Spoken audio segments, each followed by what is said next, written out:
Que vamos a hablar un poco de alimentación saludable y de la otra, ¿no? Nos alimentamos o consumimos. Y para el inicio de este tema les reservé este audio que me pareció muy ilustrativo, denominado Mal comidos, y que vamos a escuchar a continuación. Estamos comiendo más cosas que alimentos. Vamos llenando un changuito de productos comestibles que fueron reemplazando a los alimentos de verdad. Y esa sustitución está generando daños muy grandes en la salud, sobre todo en la salud de los más chiquitos. Una cosa es comer alguna cosa, no sé, cada tanto comprar unas galletitas. El problema es que las personas piensan que un desayuno es una chocolatada con unas galletitas, que luego un almuerzo es una cosa que sale de un paquete, unos fideos y una salsa instantánea, luego una merienda es por un alfajor y un jugo. Se sustituyó completamente el agua por bebidas azucaradas y por jugos industriales y si no gaseosas, ultraprocesados con aditivos que los maquillan haciéndonos creer que estamos comprando cosas distintas. Entonces vos vas, te parás en la góndola y decís, me voy a llevar hoy un jugo de naranja, mañana me llevo un jugo de pera, pasado me llevo uno de manzana, y siempre te está llevando lo mismo: azúcar, jarabe de maíz de alta fructosa, colorantes y perfumes con olor a las frutas que nunca están en ese jugo. ¿Qué me dicen, chicas, sobre estos comentarios, ¿no? De cómo hemos reemplazado tantos alimentos naturales por ultraprocesados, ¿no?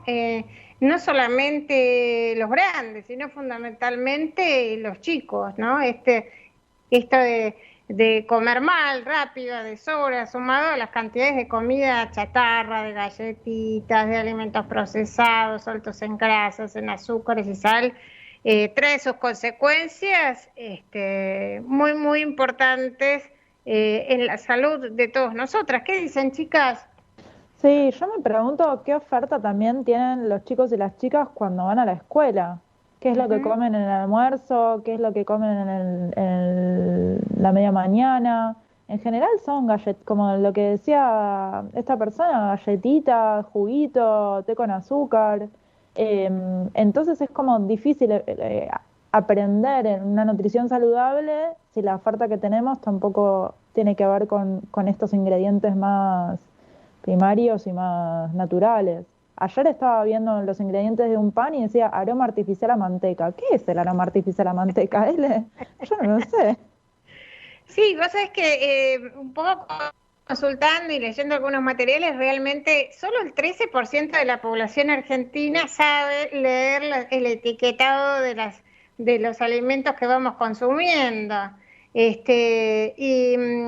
lo cual es una gran preocupación. Entonces, estaba buscando entre los materiales que tenía de otros programas de Sintonía Educar, cuando realizamos a fines de 2019 una entrevista, cuando recién asumía el nuevo gobierno, una entrevista a Sonia Naumann, que es licenciada en nutrición, y que nos respondía al interrogante de una situación que sucede en nuestro país, y es que hay malnutrición entre nuestros niños, niñas y adolescentes, y a la vez como un fenómeno de doble cara, ¿no? Es decir, por un lado hay malnutrición y por el otro lado hay obesidad. Entonces, ¿cómo es que se da este fenómeno que es de extrema gravedad en la República Argentina? Vamos a escuchar lo que nos comentaba entonces Sonia Naumann. Les vamos a presentar a Sonia Naumann, es licenciada en nutrición por la UBA y magíster en salud pública también por la UBA, es profesora e investigadora de la carrera de licenciatura en nutrición, es codirectora del Centro de Investigación sobre Problemáticas Alimentarias Nutricionales de la Facultad de Medicina de la UBA, ha trabajado en programas alimentarios y nutricionales a nivel nacional y también en la provincia de Buenos Aires, vinculada justamente a la población infanto-juvenil. Nosotros siempre hablamos de dos caras de la misma moneda, ¿no? Esto de la pobreza y o sea, cómo impacta la pobreza en el estado de salud y particularmente en el estado nutricional de la población, tiene esta doble cara. Nosotros hablamos de malnutrición, entonces hablamos mucho de malnutrición por déficit y malnutrición por exceso. Ambas situaciones de esta mala nutrición impactan en estas dos caras, ¿no? De estas dos maneras.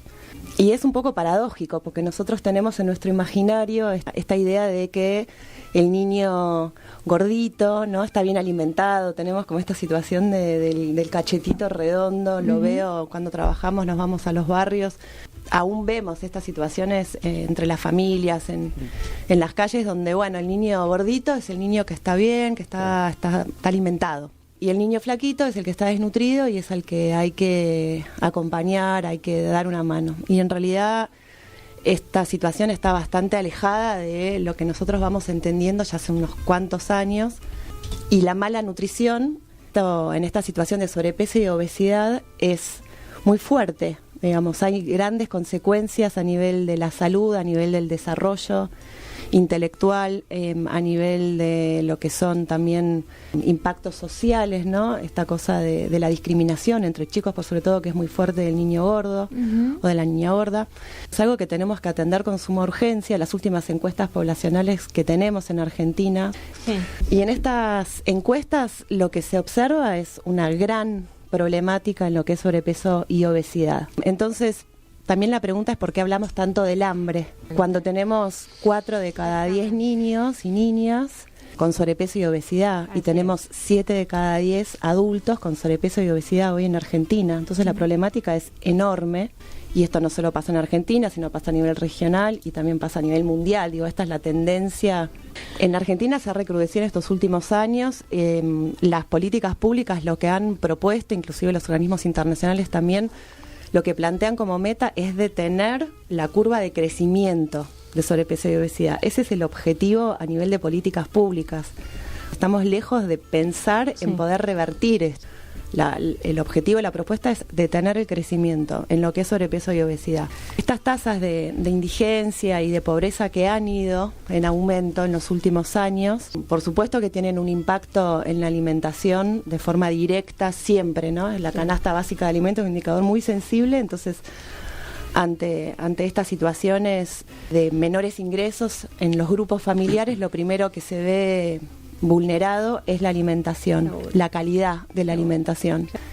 Entonces, acá estamos en esta situación de cuáles son los alimentos a los cuales accede generalmente la población.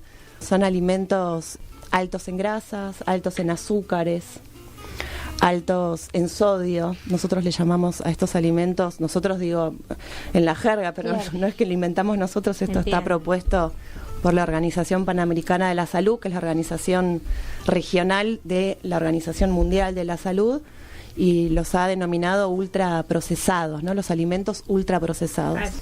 Con esta tendencia de una alimentación cada vez más industrializada, y estos alimentos son baratos, y son atractivos, y son ricos. Sí, esos alimentos son baratos, son ricos, son rápidos, y nos están creando una situación de insalubridad creciente en nuestra población, independientemente del nivel económico en el que estén, ¿no? Sobre todo, por supuesto, en los sectores más vulnerados de nuestra población, que es lo que por ahí más nos preocupa aquí, pero en líneas generales esto va a lo largo de toda la cadena alimentaria y de todos los sectores sociales. ¿Qué dicen, chicas? Mira, yo, Elena, me quedo pensando que esta situación de malnutrición va también acompañada de una cuestión de sedentarismo. O sea, que no es solamente la nutrición, sino que el tipo de vida que están llevando las niñas y los niños. Entonces, es un problema muy serio. Si sumamos el sedentarismo a comer mal, como estamos diciendo. A mí me ordena bastante el pensamiento escuchar esta presentación que hizo acá la compañera. Y me pregunto, porque vos dijiste que el 13% de la población puede leer los envases, que ahora vamos a tener los envases rotulados, esto de la rotulación, etcétera. Pero ¿qué tenemos que leer? ¿Qué tenemos que buscar? cómo nos enseñan o cómo nos dan pistas para esa lectura, ¿no? Me quedo pensando si, por lo menos esto para mí es un llamado de atención. Claro, y esto más que nada lo traía, Adri, Andrea, querida oyentada, ¿no? Porque justamente hay un proyecto de ley que está en danza en este momento, que es la Ley de Promoción de Alimentación Saludable, que fue debatido y aprobado en diputados el martes pasado, quedando en condiciones de ser tratado en el recinto, porque ya cuenta con media sanción del Senado, ¿no? Pero antes de pasar a esta ley, quería hacerles escuchar la segunda parte de esta intervención de Sonia Naumann, que no solamente habla sobre nuestras representaciones, que ella mencionaba recién sobre los niños, lo que es un niño bien nutrido, no tiene un poquito de cachetitos, y entonces está gordito y está bien nutrido, según su aspecto físico. Y por el otro lado habla también de esto que estás diciendo vos, de la necesidad de aprender la lectura de los envases desde la escuela, es decir, qué rol podría cumplir la escuela en esto. Y cerrando, una pregunta que le habíamos hecho en su oportunidad con Daniel en la radio es, ¿cuáles son las políticas públicas que deberían adoptarse, ¿no?, para un cambio de paradigma y de la situación de salud nutricional de nuestros chicos, chicas y adolescentes, y también de nosotros, los adultos? Así que vamos a escuchar a Sonia Naumann en estas respuestas que nos dio. Lo que es sobrepeso y obesidad no discrimina a niveles socioeconómicos. Sí, lo que se ha observado es que hay mayor presencia de sobrepeso y obesidad en las poblaciones más vulneradas. Sí. Yo creo que lo que hay que desarmar, como desmitificar, es esto de empezar a entender a la alimentación no solo con respecto a lo que es la cantidad, sino la calidad. Ahí como sociedad me parece, y ustedes, y esta radio es muy interesante, que tienen esta audición de educadores y como tan vinculada a la educación, donde ustedes están acompañando a población infanto-juvenil, entre otras poblaciones. Me parece que es clave que en sus trabajos cotidianos tengan esto presente, de diferenciando cada vez más esto de cantidad y calidad, para poder comunicar esto y trabajar esto en sus espacios con su gente, ¿no? Esta, digamos, epidemia de sobrepeso y obesidad se explica fundamentalmente porque estamos fallando en lo que es la calidad de la alimentación a la cual accedemos. La encuesta nacional de nutrición y de salud, que investiga la población infanto-juvenil, tiene mucha información sobre esta población en particular, y el patrón alimentario es muy fuerte con respecto al elevado consumo de alimentos ultraprocesados, bebidas azucaradas, golosinas, los productos de copetín, productos de panadería, galletitas dulces, muy alto el consumo. El contenido de grasa, de sal o de azúcares, independientemente de la marca, está presente. Sí. Bueno, si uno tiene más plata accede a una marca, menos plata accede a otra. Digamos, la etiqueta tiene que ser un instrumento de educación y de información. Si esto no está fácil para comprender, no funciona, no sirve. Está estudiado, está en muy poquito tiempo que nosotros vemos la etiqueta. Si la etiqueta en esos segundos no te da información, esa ventana de oportunidad desde la política pública la perdiste. Y hay políticas muy efectivas en la región, Chile, por ejemplo, Uruguay, hay. Otra política tiene que ver con, por ejemplo, lo tiene México, es políticas fiscales, poner un impuesto sobre, ejemplo, bebidas azucaradas. Direccionar consumo y moldear el patrón alimentario de la población en función de estas políticas. Y una política fiscal como es poner un impuesto sobre bebidas azucaradas es algo efectivo. Acoplado a esto, también asegurar desde el Estado una cobertura de acceso a agua potable y segura para su consumo. Una actividad física. Ustedes están en las escuelas, deben conocer esto muy de cerca, lo poco y cada vez menos que se mueven los chicos, los espacios que también son muy limitados, en algunas escuelas nulas, para favorecer este perfil de salud y alimentación en la población. La regulación de promoción, patrocinio y publicidad de alimentos en tele, en radio, en la vía pública, fundamental. Chile tiene esto también implementado. Y son políticas que van teniendo su fruto. Todo lo que tenga que ver con educación alimentaria, eso tendría que estar metido en la currícula de las escuelas. durante la primaria y la secundaria, a lo largo, es transversal, ¿no? Es un contenido como si fuera género. Políticas que tengan que ver con la promoción de alimentos sanos, frescos, verduras y frutas, leches, huevos, carnes, revisar modelos productivos, cómo estamos produciendo nuestros alimentos, a qué costo. Costo a nivel salud poblacional está claro, cuál es el costo ambiental, por ejemplo, del modelo productivo, revisar esto. La cadena va desde la producción del alimento hasta la comercialización, la distribución y su consumo.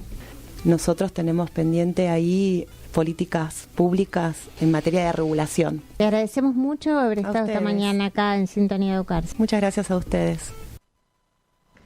Sonia Naumann. Bueno, acá retomando algunas de las cosas que estuvimos comentando nosotras, Adriana, por ejemplo, también el tema de la cadena productiva y la influencia que ejerce sobre el ambiente, ¿no? ¿Qué decís, Adri? Y yo lo que digo es que estamos viendo desde que inició el programa transversalidades. Así es. Sí, transversalidades. Y tantas transversalidades nos lleva a pensar que tenemos que parar un poco y repensar esas matrices, como decíamos antes, ¿no? A mí me parece que esto de la lectura de los envases, como en algún momento también propusimos la lectura de las facturas que llegan a las casas, ¿no? Que no las podemos leer, son tan complejas, tienen tanta información desordenada o según qué criterios, ¿no? Es el ejercicio de leer las etiquetas, puede ser un ejercicio escolar, pero no es, eso va en la cotidianeidad de la escuela, en el sentido de la escuela. Todas estas transversalidades convergen en eso, en qué mirada tenemos sobre la función de la escuela y sobre la enseñanza. Yo me quedé pensando, me parece muy interesante la inclusión de estos contenidos en la escuela y la idea de empezar a pensar qué comemos, cómo comemos, qué ingredientes tienen y poder entender qué tiene cada cosa. Pero me preocupa un poco que nos pasemos del otro lado y que empecemos a pensar la salud de manera pesocentrista, como en lugar de pensar este imaginario que planteaba ella de el nene gordito es el saludable, el nene flaquito es el malnutrido, y pasar a pensar del otro lado, que es lo que está pasando mucho, la idea de que quien es gordo o gorda es una persona que es insalubre, que no se nutre bien, que no hace actividad física, y quien es flaquito sí lo hace, cuando en realidad sabemos que la salud es mucho más compleja. Pensando en alguna otra entrevista que hemos hecho acá en la radio, Belén. Sí, claro, está claro. Bueno, la idea no es pasarse del otro lado, ¿no? Sino que en el caso de esta ley de promoción de alimentación saludable, lo que se prevé es que los envases de los productos que superen los máximos de azúcares, de grasas saturadas, grasas totales y sodio establecidos por la Organización Panamericana de la Salud, tienen que tener un octógono negro que advierta el exceso en el frente del paquete. Eso yo creo que no apunta esta ley justamente a estigmatizar los modelos físicos o los cuerpos físicos que son modelos sociales o que entran dentro de la representación social. Se trata de un tema de salud y en este sentido creo que hay, y por eso tanto tiempo, porque esta ley se empezó a debatir en el 2020 y todavía no fue sancionada. Entonces acá hay mucho teje y maneje de grandes corporaciones de la industria alimenticia que están poniendo también sus peros a esta ley, que evidentemente yo creo que va a favorecer mucho esta posibilidad de que tengamos un poco más en claro cuáles son los componentes de los alimentos que aparecen en los envases y que nos puede ayudar en todo caso a tener una lectura un poco más profunda y más importante a la hora de discriminar y de revisar lo que comemos. Así que bueno, esta era un poquito la idea, ¿no? de traer este tema, ¿no? Y como pensando en la protección de los derechos de niñas y adolescentes, en la mejora de la alimentación y en la salud pública, que es un tema que que no solo nos preocupa porque estamos en pandemia, sino que es un tema que, bueno, viene arrastrándose hace muchísimos años, donde hay un elevado porcentaje de la población en la pobreza y en la indigencia, y que también tenemos que revisar estos temas con quienes, bueno, sobre todo con quienes están tratando esto en materia de salud pública.